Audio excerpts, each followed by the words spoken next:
2024년 7월 26일에는 1924년 이후 무려 100년 만에 파리올림픽이 개최됩니다.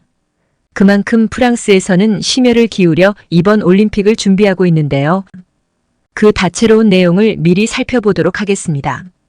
우선 이번 파리올림픽에는 무려 200개국 이상이 참가할 예정입니다.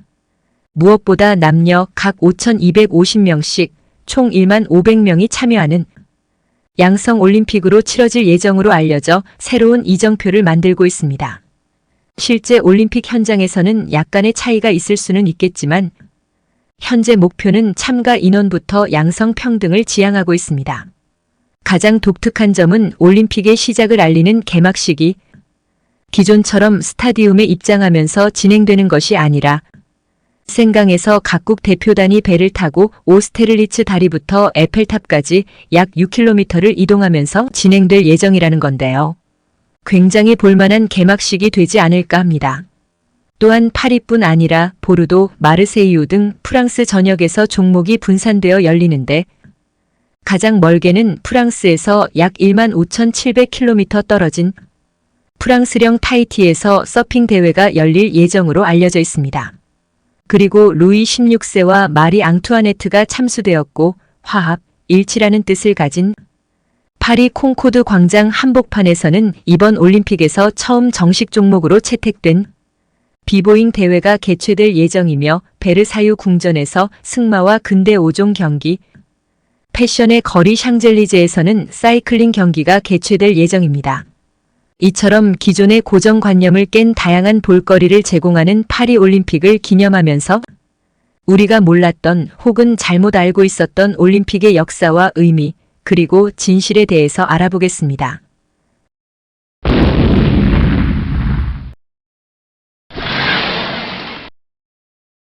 올림픽은 크게 고대 올림픽과 현대 올림픽으로 나눌 수 있으며 그 역사는 고대 그리스로 거슬러 올라갑니다. 올림픽은 그리스 신화에 등장하는 올림포스 산의 이름을 따서 붙여진 이름입니다. 고대 올림픽은 기원전 776년부터 기원 후 393년까지 약 1200년 동안 이어진 대규모 스포츠 축제였습니다. 다만 그 시작이 기원전 776년인지는 확실하지 않고 얘기하는 사람마다 조금씩 다르기도 합니다. 고대 올림픽은 4년에 한 번씩 열렸는데 이것이 현대 올림픽이 4년마다 열리는 이유이며 개최지는 그리스 피레아스 근처의 올림피아였습니다. 그리고 1200년 동안 한 번도 변경된 적이 없었습니다. 왜냐하면 올림피아는 그리스 신화에 등장하는 올림포스 산의 이름을 따서 붙여진 이름인데다 고대 그리스의 종교적 중심지였기 때문입니다. 원래 4년마다 주신인 제우스 신에게 바치는 제전 경기에서 비롯되었는데 최초에 실시된 경기는 200여 미터의 경기장을 달리는 단거리 달리기였고 회를 거듭할수록 점차 종목이 늘었다고 전해집니다. 당시 치러진 종목 중 육상, 검술, 권투, 레슬링 등은 현대 올림픽 운동 경기로 계속 전통을 이어내려오고 있습니다. 또한 당시 올림픽에 참가할 수 있는 자격은 그리스인 남성으로 10개월 이상 전쟁에 참전하지 않은 사람으로 제한되었습니다. 그리고 당시 우승자는 제우스에게 제물을 바쳤는데 제물로는 보통 소, 올리브 나무가지 등이었습니다. 소는 고대 그리스에서 가장 귀중한 동물 중 하나였습니다. 그래서 올림픽 우승자는 소를 제우스에게 바침으로써 자신의 우승을 기념하고 제우스의 축복을 구했습니다. 또한 올리브 나무가지는 평화와 승리의 상징입니다. 올림픽 우승자는 올리브 나무가지를 제우스에게 바침으로써 평화와 승리를 기원했습니다. 이외에도 곡물, 과일, 꽃 등 다양한 제물을 바치기도 했었습니다. 그렇다면 당시 올림픽은 어떤 의미가 있었고 어떤 역할을 했을까요? 고대 올림픽은 단순한 스포츠 경기가 아니라 종교적인 축제이기도 했습니다. 그래서 올림픽 기간 동안 모든 신전은 개방되었습니다. 또한 당시 올림픽은 폴리스, 즉 도시국가 간의 분쟁을 평화적인 방법으로 조정하는 역할도 했었습니다. 올림픽 기간 중에는 전쟁을 멈추고 모든 폴리스들이 함께 참여했는데 바로 이 점이 근대 올림픽이 재현하고자 하는 이념이었습니다. 하지만 그리스에서 로마로 이어지며 계속되던 고대 올림픽은 4세기 말에 로마 황제 테오도시우스 1세가 기독교를 국교로 정하고 다른 종교를 이단이라 하여 탄압하면서 394년 대회를 마지막으로 역사에서 사라지게 됩니다. 그 후 1500여 년이 흐른 뒤 19세기에 와서야 올림픽은 다시 태동하게 됩니다. 올림픽이 이렇게 극적으로 부활할 수 있었던 것은 잘 알려진 쿠베르탱의 집념 덕분이었다고 해도 과언이 아닙니다. 프랑스 출신인 그는 원래 훌륭한 군인이 꿈이어서 군사학교에 입학했지만 오로지 독일에 대한 적개심과 보복만을 강조하는 교육 내용에 실망하여 꿈을 포기하고 맙니다.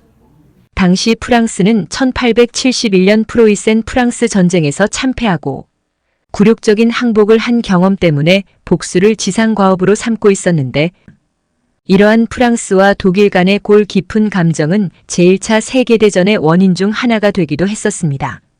그 후 청년이 된 쿠베르탱은 영국에서 공부하던 중 스포츠가 교육에서 중요한 역할을 한다는 사실을 깨닫고 자국 교육장관에게 체육을 정식 과목으로 채택해 줄 것을 건의하기도 합니다.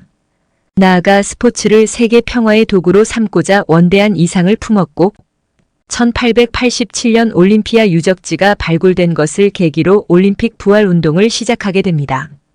그가 고대 올림픽의 역사에서 가장 감명을 받았던 부분은 올림픽 기간 중 폴리스들이 전쟁을 중지했다는 것이었습니다. 당시는 제국주의 국가들 간의 치열한 대립으로 전운이 감돌던 시기였으니까요.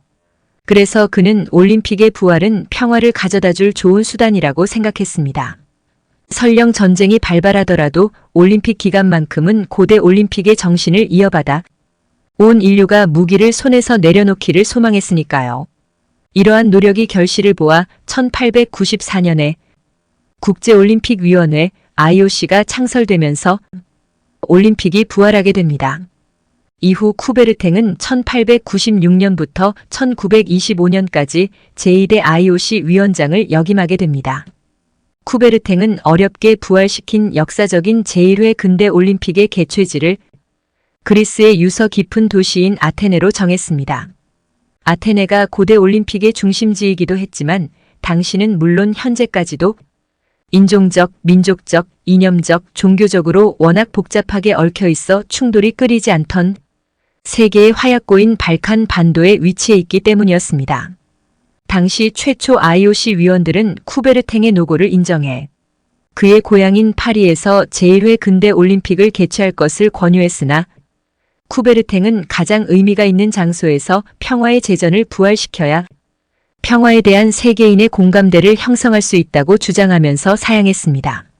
하지만 당시 그리스 정부는 오랜 기간 오스만 제국의 지배를 받다가 독립한 지 얼마 되지 않아 시큰둥한 반응을 보였고 이에 쿠베르탱은 그리스 정부를 끊임없이 설득하여 드디어 1896년 성공적으로 올림픽을 개최하게 됩니다. 이처럼 어렵게 부활된 현대 올림픽은 고대 올림픽에는 없었지만 전쟁과 관련이 있는 사격, 펜싱 등 몇 개 종목이 제1회 올림픽에서부터 포함되었습니다. 그리고 그 중에는 전쟁 때문에 탄생한 대표적인 종목인 마라톤도 포함되었습니다. 많은 사람들이 알고 있는 것처럼 마라톤은 올림픽의 꽃이라고 불립니다. 그래서 마라톤이 가장 마지막에 열리는 종목이고요. 마라톤은 BC 490년에 벌어진 그리스 군과 페르시아 군의 마라톤 전투에서 감격적인 승리 소식을 후방의 시민들에게 전하며 산화한 페이디피데스의 고사에서 유래했습니다. 물론 이것이 하나의 썰이라는 얘기도 있지만 이런 역사적 배경 때문에 당시 패전한 페르시아의 후예인 이란은 마라톤을 하지 않으며 1974년 자국에서 개최된 테헤란 아시안 게임 때도 마라톤을 실시하지 않았습니다. 또 하나 전쟁과 관련된 대표적인 종목이 1912년 제5회 스톡홀름 올림픽부터 실시된 근대 5종 경기입니다. 쿠베르탱은 용감한 군인이 갖추어야 할 자질의 표상을 전령에서 찾았습니다. 전령은 적과 만났을 때 총을 쏘거나 검술로 물리치고 말을 달려 적진을 돌파한 후 강을 건너고 들판을 달려 목적지에 빨리 도착해야 하는데 이 점에서 착안한 종합적인 경기가 바로 근대 5종 경기입니다. 이후 쿠베르탱의 생각대로 올림픽은 평화를 갈구하던 세계인의 이상을 표출하는 계기가 되었습니다. 그런데 개최 효과가 예상보다 크자 그리스가 올림픽이 자신들의 고유 문화이므로 계속해서 자국에서 올림픽을 열겠다고 나서면서 IOC를 당황하게 만들기도 했습니다. 하지만 쿠베르탱은 세계 여러 나라가 돌아가면서 올림픽을 개최해야 올림픽의 정신을 널리 확산시킬 수 있다고 생각하여 이를 반대했고, 대신 이후 올림픽 개막식부터는 그리스에게 제일 먼저 입장하는 특혜를 주겠다고 하며 그리스를 겨우 달랠 수 있었습니다. 이후 평화의 제전인 올림픽이 여러 차례 개최되었지만 20세기 초가 되자 제국주의 열강들의 극단적 대립으로 전쟁이 터질 것 같은 분위기가 유럽에 팽배해졌습니다. 그러자 쿠베르탱은 대외 팽창을 공공연히 노리던 독일에 강권하다시피 해 1916년 제6회 올림픽이 베를린에서 개최되었습니다. 당시 쿠베르탱에게는 평화의 제전을 개최하는 나라가 적어도 전쟁을 일으키지는 않을 것이라는 믿음이 있었기 때문이었습니다. 특히 프랑스 출신인 자신이 견원지간이던 독일의 올림픽을 권유함으로써 프로이센 프랑스 전쟁 이후 악화된 양국 관계를 개선하는데 도움이 될지도 모른다는 일말의 희망도 갖고 있었습니다. 하지만 이렇게 평화를 갈망하던 사람들의 노력과는 상관없이 1914년에 제1차 세계대전이 발발하게 됩니다. 사실 제1차 세계대전이라는 말은 유럽인의 관점에서 바라본 것으로 세계대전이라고 하기엔 무리가 있습니다. 다만 미국이 대서양을 건너 참전하면서 세계대전이라는 이름이 붙은 것이죠. 중요한 것은 1차 세계대전으로 인해 제6회 근대올림픽이 무산되었다는 것입니다. 이때 IOC는 본부를 중립국인 스위스의 로잔에 설치하고 몇몇 관계자가 참석한 가운데 조촐한 기념식으로 올림픽을 대신하기도 했었습니다. 어떻게든 평화를 지키려는 그동안의 노력이 수포로 돌아가고 올림픽 기간 중에는 휴전하던 고대 올림픽 정신을 계승하지 못하게 되자 쿠베르탱은 회한의 눈물을 흘렸다는 얘기도 전해집니다. 이후 제1차 세계대전이 끝나자 평화를 갈망하는 세계인의 마음은 더욱 커졌습니다. 그리고 IOC는 이러한 평화의 기운을 더욱 증폭시키기 위해 전후 최초의 올림픽인 1920년 제7회 올림픽을 벨기에 안트베르펜에서 개최하기로 했습니다. 벨기에는 전쟁 전에는 중립을 주장하던 약소국이었는데 단지 프랑스로 향하는 침공로에 위치한다는 이유만으로 독일의 침략을 받아 국토가 초토화되는 참변을 겪었던 상태였습니다. 당시 독일은 원활한 전쟁 수행을 위해 점령지인 벨기에의 국경지대에 고압선을 설치해 외부와의 통행을 차단했고, 이로 인해 피난을 가지도 못한 많은 벨기에인들이 전쟁 내내 고통에 시달려야 했습니다. 또한 이프르 같은 곳은 전쟁 중 처음으로 독가스가 살포되어 압이 교환이 되었을 뿐 아니라 엄청난 폭격으로 옛 자취를 찾아보기 힘들 정도로 초토화되는 아픔을 겪었습니다. 이러한 고통을 겪은 벨기에는 자국에서 평화의 제전을 개최함으로써 다시는 이러한 아픔이 재발되지 않기를 기원했습니다.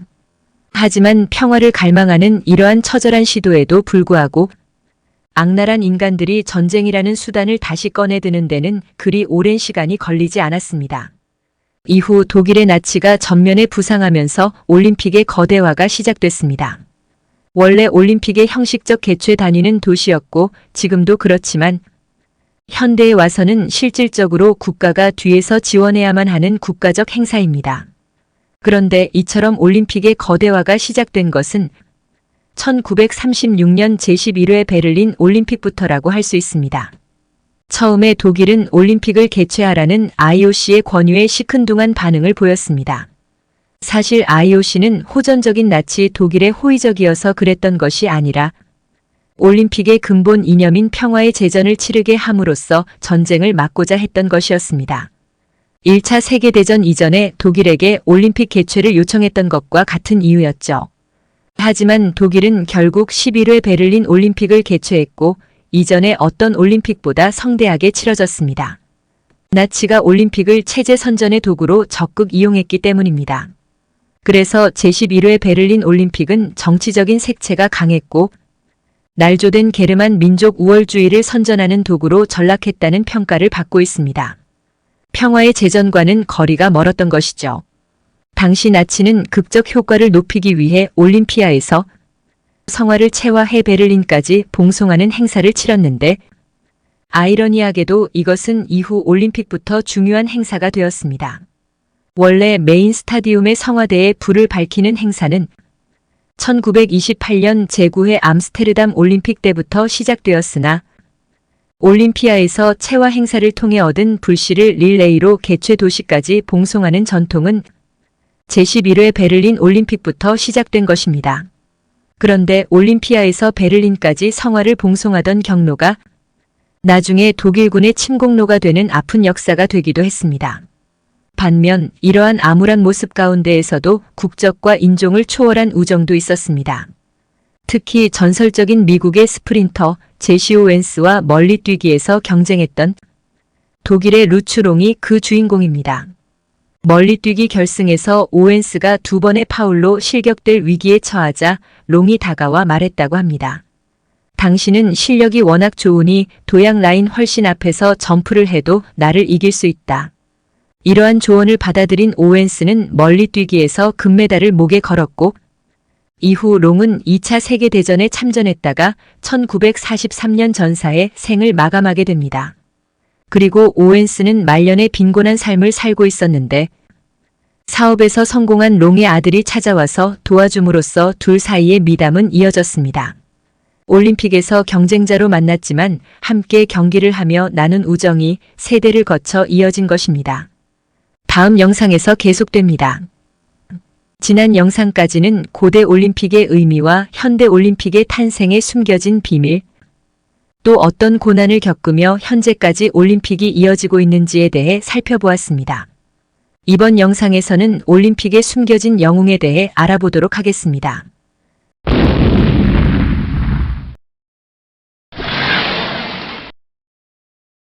(1938년) 나치가 체코슬로바키아를 점령할 때 나치의 만행에 끓어오르는 분노를 사귀던 사람 중 구두공장 노동자 에밀 자토펙이 있었습니다. 힘없는 나라의 국민이 얼마나 비참한가를 생생히 깨달은 그는 제2차 세계대전 후 처음 열린 1948년 제14회 런던 올림픽에 출전해 남자 1만 미터 종목에서 우승했습니다. 당시 보는 이들의 동정심을 불러일으킬 만큼 고통스러운 듯 구부정한 모습으로 혀를 내밀고 달리는 그의 모습은 상당히 인상적이었습니다. 하지만 그의 위대함이 빛을 발한 것은 4년 후인 1952년 제15회 헬싱키 올림픽 때였습니다. 장거리 세 종목인 5,000m, 1만 미터, 마라톤을 석권하는 전무후무한 대기록을 세운 것입니다. 이런 그를 사람들은 인간기관차라고 칭송했습니다. 하지만 그는 스포츠 영웅뿐만이 아니었습니다. 1968년 2000호 선언에 적극 동참해 체코의 반소련 민주화 운동을 위해 투쟁한 인물이기도 했습니다. 2000호 선언이란 1968년 체코슬로바키아의 개혁운동인 프라하의 봄을 상징하는 문서 중 하나입니다. 당시 소련이 탱크를 앞세워 프라하의 봄을 짓밟고 난 뒤 체코 공산 정권은 국민의 영웅인 그를 육군 육상팀 코치에서 해임시켰습니다. 이후 그는 유배나 다름없는 생활을 하게 됐고 다시 대중 앞에 모습을 보인 것은 많은 세월이 흐른 뒤인 1990년 체코의 민주화 이후부터였습니다. 이후 2000년 12월 6일 프라하에서 국장으로 치러진 장례식에는 체코 국가와 그의 고향 민요가 울려 퍼지는 가운데 수천 명의 추모인들이 모여 애도의 눈물을 흘릴 정도였습니다. 당시 국제육상연맹 LAAF 회장은 우리가 그의 죽음을 슬퍼하는 이유는 그가 올림픽에서 금메달을 4개나 땄기 때문이 아니라 너무도 평범한 인간이었으며 개인의 자유와 존엄성을 위해 온몸을 던진 투사였기 때문이다라고 애도하기도 했습니다. 장례식에는 체코 수상 후안 안토니오 사마란치 IOC 위원장을 비롯한 각계의 거물들이 대거 참석해 슬픔을 함께하기도 했습니다. 프라하의 봄이라고 불리는 1968년 체코의 국민혁명은 자유와 민주를 갈구하던 민주화 투쟁이었습니다. 하지만 공산주의 종주국 소련은 바르샤바 조약국의 군대와 전차를 동원해 체코슬로바키아의 민주화 열망을 무력화시켜버렸습니다. 이때 민주화 운동에는 체코슬로바키아의 많은 체육인들도 참여했는데 그 중에는 에밀 자토펙은 물론 1960년, 1964년 두 차례 올림픽에서 금메달 3개, 은메달 1개, 동메달 1개를 딴 체조 요정 베라 차슬라브스카도 포함되어 있었습니다. 이후 새롭게 정권을 잡은 친소 구스타프 후사크 정권은 그녀를 반동으로 몰아 1968년 제19회 멕시코시티 올림픽에 출전하지 못하게 방해했습니다. 하지만 이런 탄압을 일삼은 공산당의 작태에 세계 여론이 분노했고 결국 그녀는 어렵게 올림픽에 출전할 수 있었습니다. 비록 1967년 벌어진 유럽 선수권 대회에서 5개의 금메달을 딸 만큼 기량은 훌륭했으나 당시 그녀는 26세로 여자 체조 선수 치고는 나이가 많았고 어수선한 정국과 출전 유무 문제로 훈련도 제대로 하지 못해 입상 가능성이 적었습니다. 그러나 올림픽을 통해 외세에 핍박받는 조국의 안타까운 현실을 전 세계에 알리려고 올림픽에 출전했습니다. 그녀는 뛰어난 실력과 관중들의 열화와 같은 응원으로 총 4개 종목에서 우승하는 기적을 연출했는데 그때마다 가장 큰 경쟁자들은 공교롭게도 소련 선수들이었습니다. 좌우의 소련 선수들을 거느리고 시상대 맨 위에 선 그녀는 체코슬로바키아 국기가 침략국 소련의 국기보다 더 높은 자리를 향해 올라가는 모습을 보면서 체코 국가에 맞춰 노래를 부르다가 뜨거운 눈물을 흘리기도 했었습니다. 이처럼 올림픽 역사에 길이 남을 만한 위업을 이룬 그녀는 귀국 후 강요된 은둔 생활을 해야 했고 1990년 민주화 이후에야 복권될 수 있었습니다. 그리고 우리나라에도 이런 올림픽 영웅이 존재합니다. 1988년 제24회 서울올림픽 개막식에서 성화를 들고 경기장 안으로 뛰어들어왔던 백발의 노인이자 우리 민족 최초의 올림픽 금메달리스트인 마라토너 손기정입니다. 제11회 베를린 올림픽에서 식민지의 백성으로 민족 차별이라는 수모의 눈물을 감춘 채 달려 마라톤에서 1위를 했고 친구인 남승용 선수도 3위를 차지함으로써 한민족의 위상을 세계에 알렸습니다. 어쩌면 손기정은 히틀러와 악수한 유일한 한국인일 가능성이 높습니다. 회고록에 묘사된 내용에 따르면 우승자 접견 시 히틀러가 어디서 왔냐고 묻자 그는 코리아에서 왔다고 대답했고 히틀러는 우승을 축하하네 젊은이 조국의 영광을 위해 앞으로도 열심히 노력해주기 바라네라고 했다고 합니다. 하지만 히틀러는 손기정이 식민지 백성인 줄은 몰랐을 가능성이 높습니다. 왜냐하면 당시 코리아는 세계에 알려지지 않았었기 때문인데 한국 전쟁 당시 처칠이 코리아가 어디 있는지조차 몰랐다고 했을 정도였으니까요. 게다가 일본에 강제 점령된 상태여서 나라가 없는 상황이었기 때문입니다. 그런데 이상한 것은 세계를 제패한 두 선수가 시상식에서 국기 개양 장면을 보지 않고 고개를 숙이고 있는 모습이었습니다. 당시를 회상하면서 남승용 선수는 이렇게 말했습니다. 손기정이 1등 한 것보다 가슴에 단 일장기를 가릴 수 있는 올리브 나무를 갖고 있어서 부러웠다. 이 순간을 담은 베를린 올림픽 공식 기록 영화의 제작자는 다음과 같이 회상했습니다. 진짜 묘한 느낌이었다. 그토록 영광스러운 순간에 승자가 어떻게 그렇게 세상에서 가장 슬픈 표정을 지을 수 있는지 자세한 속사정을 모르는 이방인의 눈에는 기뻐해야 할 순간에 그들이 왜 슬픈 표정을 짓고 있는지 이해가 되지 않았을 겁니다. 여담으로 의외로 마라톤 강국이라고 할 수 있는 일본은 이후 희한하게도 올림픽 금메달과는 인연이 없습니다. 2004년 아테네 올림픽에서 노구치 선수가 여자부에서 금메달을 딴 것이 현재까지 유일한 금메달입니다. 어쩌면 손기정 선수의 저주가 아닐까 하네요.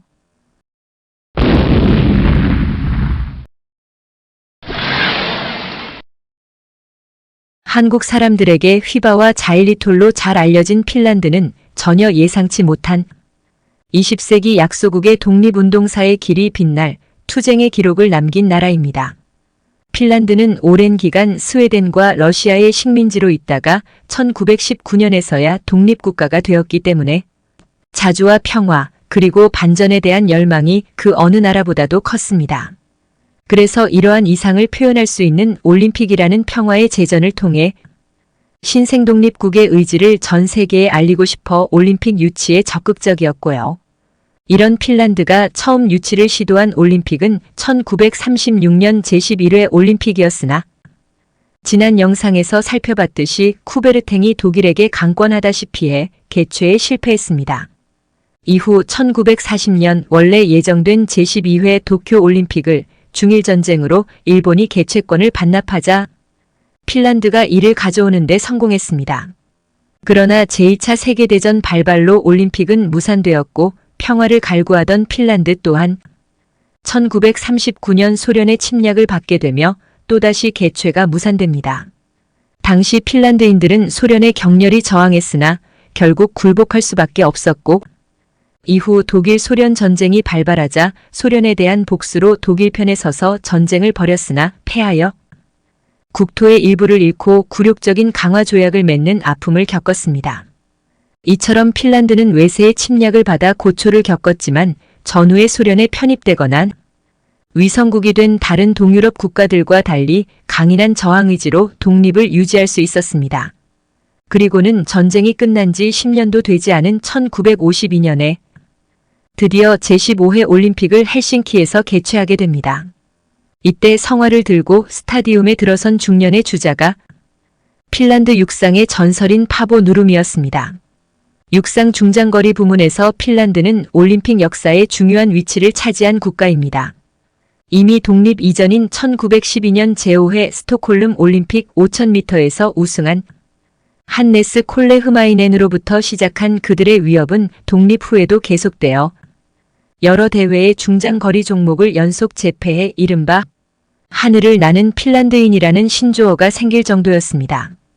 누르미는 그러한 선수들 중 가장 중심에 있던 영웅으로 성화 최종 주자가 되어 감격의 눈물을 흘리며 성화대에 불을 붙였는데요. 과연 그 눈물의 의미는 무엇이었을까요? 어쩌면 독립된 지 얼마 되지 않아 참화를 겪고 이를 극복하여 평화를 지키려 했던 핀란드인들의 모습을 대변한 것이 아닐까요? 그런데 이 올림픽부터 소련을 비롯한 동구권 국가들이 대거 올림픽에 출전하게 되었는데 이후 올림픽은 점점 체제 우월을 선전하려는 경쟁의 장으로 점차 바뀌어 갔습니다. 냉전은 이처럼 평화의 제전인 올림픽에도 많은 영향을 미친 것입니다. 그리고 또 한 명, 우리가 잊지 말아야 할 올림픽 육상 스타가 있습니다. 프랑스로부터 무려 132년 동안 지배를 받았던 알제리의 알랭 미문입니다. 알제리는 프랑스의 식민지가 되기 전에는 여러 부족으로 나뉘어 있어서 별다른 구심점이 없었지만 프랑스의 지배가 강화되고 수탈이 가중되자 민족의식이 형성되었습니다. 그리고 제2차 세계대전 후 다른 프랑스 식민지는 잇따라 독립했으나 알제리는 지리적 경제적인 이유로 프랑스의 지배를 계속 받게 됩니다. 이 때문에 프랑스인들 중 많은 이들이 알제리를 자국 고유의 영토로 인식하고 있었을 정도였습니다. 이에 알제리인들은 1954년 전국 각지에서 일제히 무력 봉기한 뒤 8년간 독립전쟁을 펼쳤고 결국 1962년에서야 뒤늦게 독립을 성취하게 됩니다. 장기간 프랑스의 지배를 받는 동안 알제리인들이 합법적으로 프랑스를 누를 수 있는 방법은 스포츠뿐이었습니다. 그래서 손기정 선수처럼 어쩔 수 없이 프랑스 국기를 달고 식민지 국민의 서름을 곱씹으며 달렸던 알제리 출신 운동선수들이 많았고 미문도 그들 중 한 명이었습니다. 그는 뛰어난 장거리 선수였지만 항상 그보다 한 발 앞서가던 뛰어난 선수가 있었는데 그가 바로 지난 영상에서 살펴봤던 체코의 에밀 자토팩이었습니다. 1948년 제14회 런던 올림픽 육상 1만 미터, 1952년 제15회 헬싱키 올림픽 육상 5000m와 1만 미터에서 미문은 예외 없이 자토팩에 이어 2위를 차지했습니다. 한마디로 미문에게 자토팩은 결코 넘을 수 없는 거대한 산이었던 거죠. 하지만 미문은 이에 좌절하지 않고 1956년 제16회 멜버른 올림픽에 출전해 세 번째 도전에 나섰는데 그때 그가 선택한 종목은 지구력과 더불어 운영의 노련함이 요구되는 마라톤이었습니다. 당시 그는 그동안의 수모를 만회하기라도 하듯 처음부터 단독 질주를 하고 골인 직전까지 레이스 도중 계속 뒤를 돌아보았습니다. 그가 확인하려 했던 인물은 친구이자 적수이며 그동안 넘을 수 없었던 거대한 벽인 자토팩이었습니다.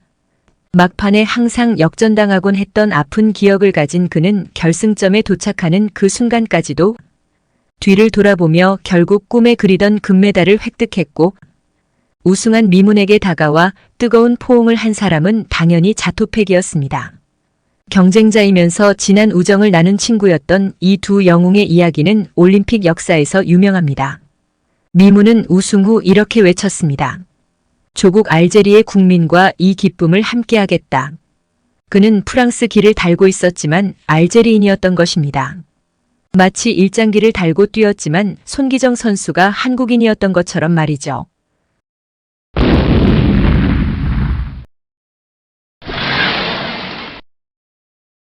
(1932년) 이탈리아 수도인 로마의 베네치아 광장에 모인 이탈리아 국민들을 향해 독재 파시즘으로 유명한 무솔리니가 에티오피아를 정복하겠다고 외치던 그해 에티오피아의 소도시인 자토에서는 한 아이가 태어났습니다. 이후 무솔리니가 1935년에 실제로 에티오피아를 침공해 식민지화하자 소녀는 어쩔 수 없이 이탈리아의 식민지 백성으로 유년 시절을 보내게 됩니다. 그런데 달리기에 천부적인 소질이 있었던 소녀는 그 후 에티오피아의 국가대표 육상선수가 되어 1960년 이탈리아에서 열린 제17회 로마 올림픽 마라톤 종목에 출전합니다. 유서 깊은 로마 콜로세움을 출발한 마라톤 경주의 종착점은 30여 년 전 무솔리니가 에티오피아를 정복하겠다고 외치던 바로 그 베네치아 광장이었습니다.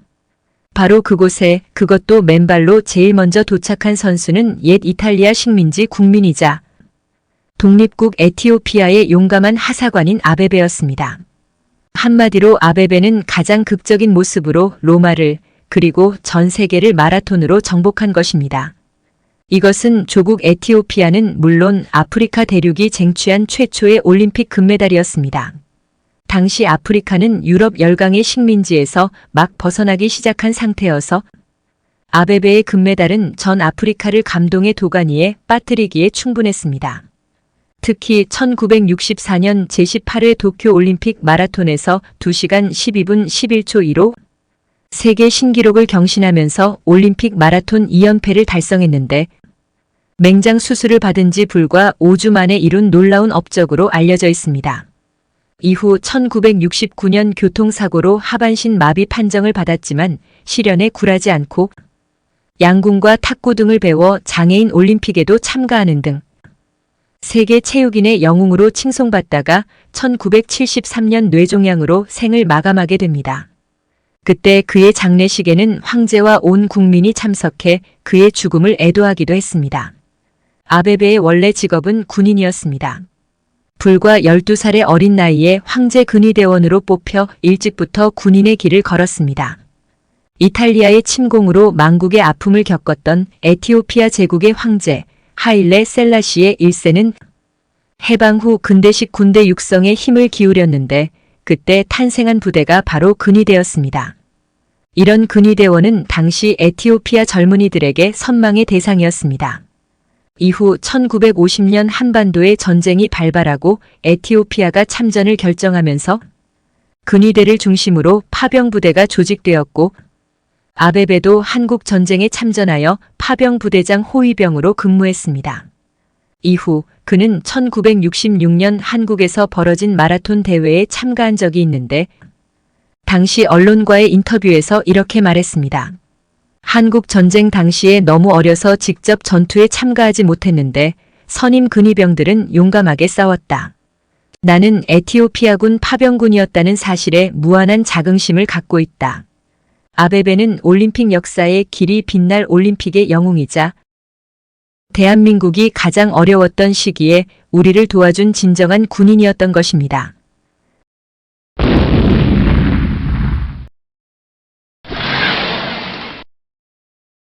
(1970년대에) 들어서 평화의 제전 올림픽은 거센 정치적 바람에 휩싸이게 됩니다.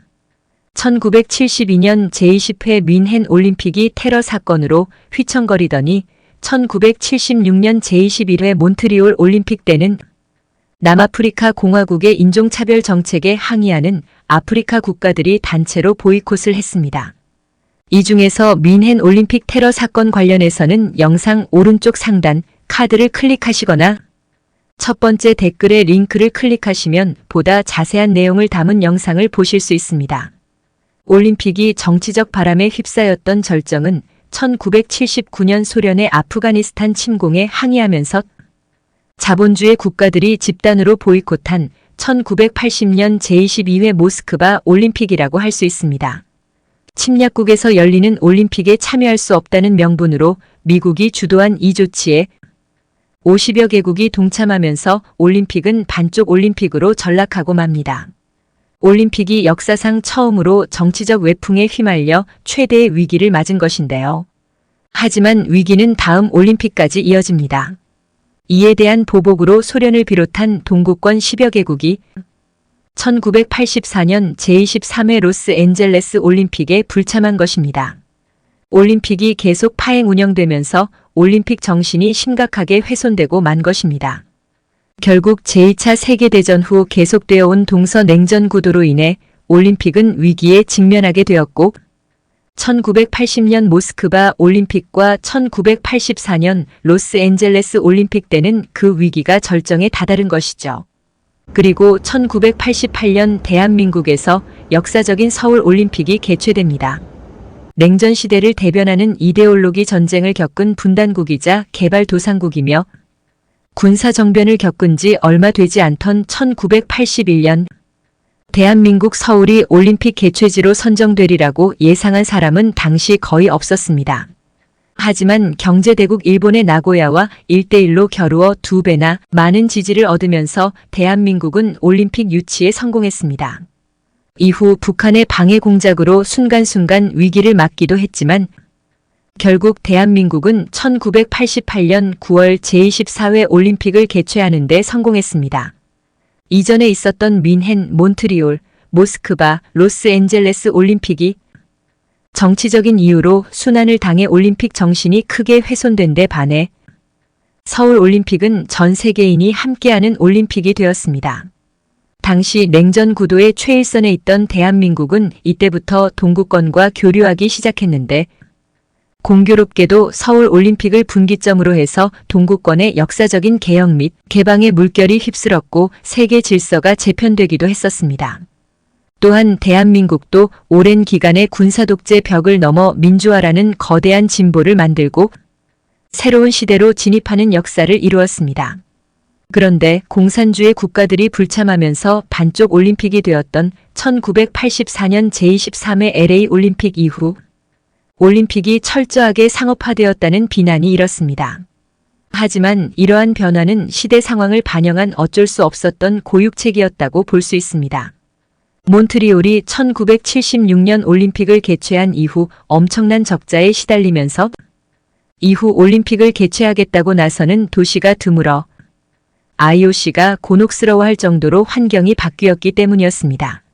서울이 1988년 올림픽 유치에 성공할 수 있었던 것도 이런 적자 문제 때문에 당시 올림픽을 개최하려는 도시가 드물었던 점도 한몫했다고 볼 수 있습니다.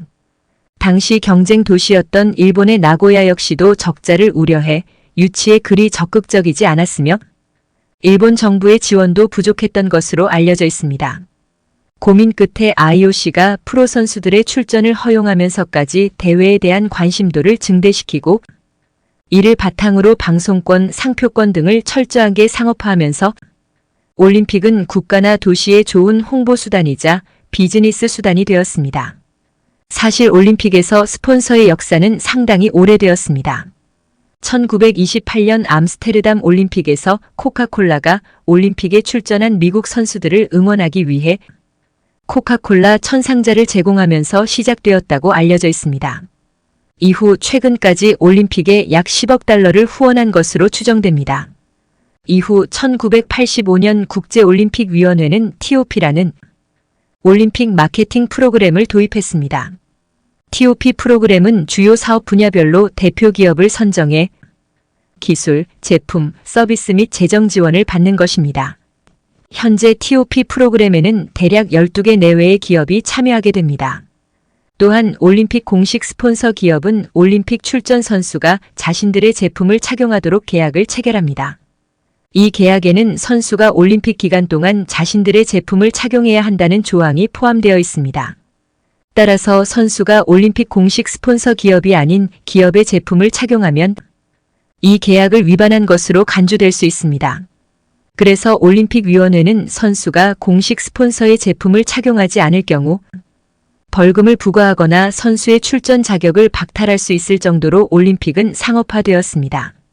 나아가 1912년 제5회 스톡홀름 올림픽에서 육상 10종 경기와 근대 5종 경기를 동시에 석권한 미국의 짐 소프가 예전에 세미프로 야구단에서 적은 급료를 받고 일한 것이 문제가 되어 금메달을 박탈당했을 만큼 IOC는 철저한 아마추어리즘을 고수했지만 이제는 메이저리그 선수들의 참여가 부진하다는 이유 등으로 야구가 올림픽 종목에서 퇴출이 예기될 정도로 상황이 바뀌었습니다. 그러다 보니 올림픽의 기본 정신도 상당히 퇴색될 수밖에 없었습니다.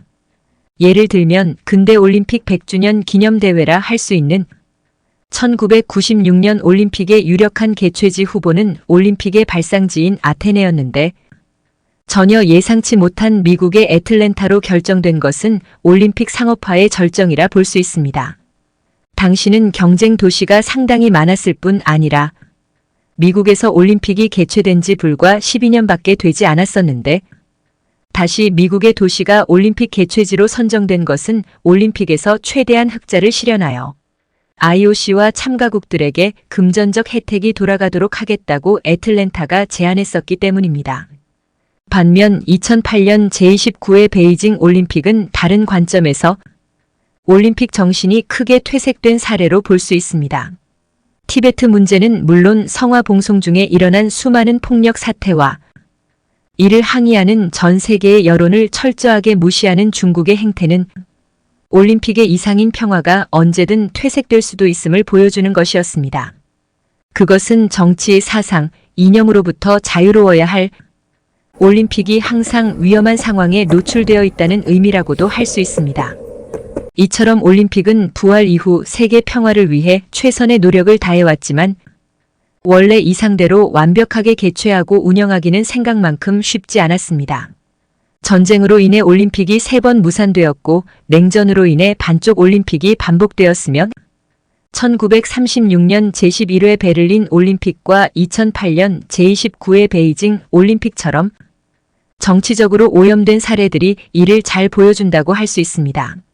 그리고 2024년 첫 번째 영상에서 자세히 살펴보았던 파리 올림픽이 개최됩니다. 개인적인 바람이 있다면 파리 올림픽을 기점으로 팔레스타인과 우크라이나에서 진행 중인 전쟁이 끝나고 평화가 온 세계에 가득하기를 기원해 봅니다. 고맙습니다.